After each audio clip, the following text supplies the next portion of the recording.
Okay, discussing representing combining transformations.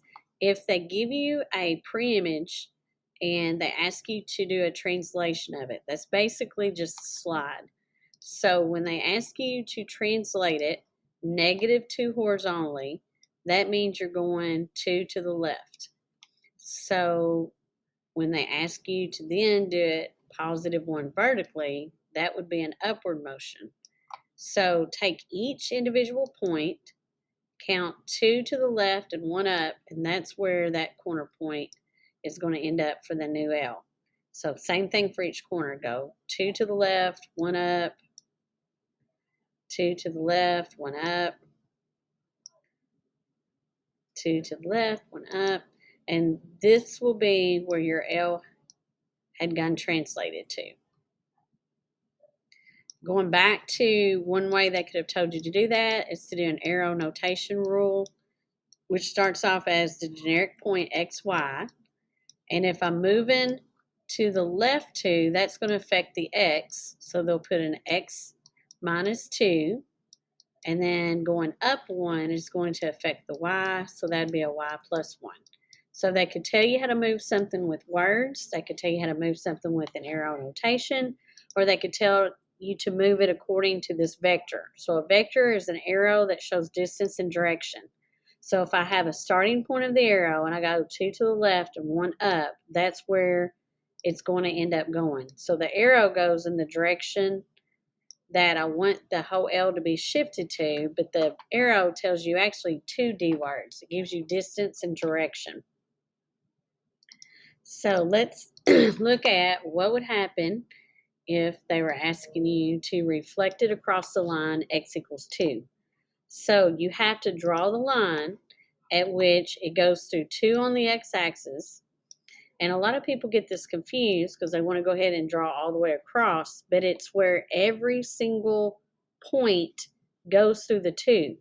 So that means 2, 1 could be a point, 2, 2, 2, 3, 2, -1. So it's actually a vertical line.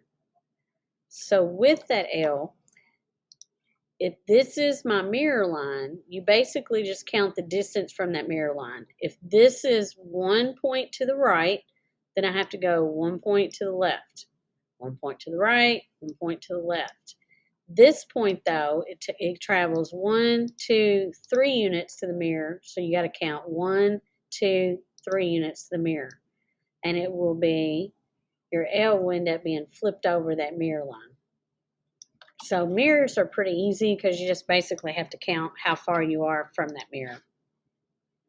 When they ask you to do a rotation of 180 degrees, if you remember, that's pretty much turning it 2 times out of the 4. Now, if you have a computer, you can kind of cheat because I can click this and hit once, that's a 90-degree turn, and that's 2 turns.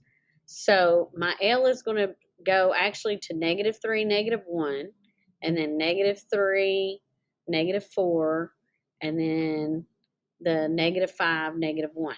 So if I can remember kind of how to do that. So I'm going to go here, I'm going to do -3, -1, -3, -5, and my L would have went like this. I think I went too far down. It didn't go to 5, it went to 4. So that would be a 180-degree rotation around the origin because it's just 2 turns. And if you remember on 180, it doesn't matter if you go clockwise or counterclockwise, you're going to end up in the same position. So on this MFAL that you are asked to do, you are given a set of cards, and some of them say reflect.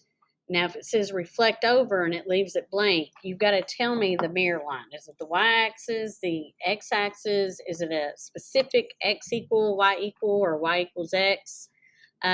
Rotate, translate. So if you tell me to translate, you're telling me the movement.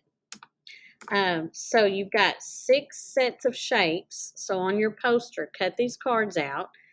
I would put them in the order they are here. It really doesn't matter if you mix them up, but I put 2 cards on each row and then find the arrow that matches to the left or right of it or above and below it. So that's your directions for that.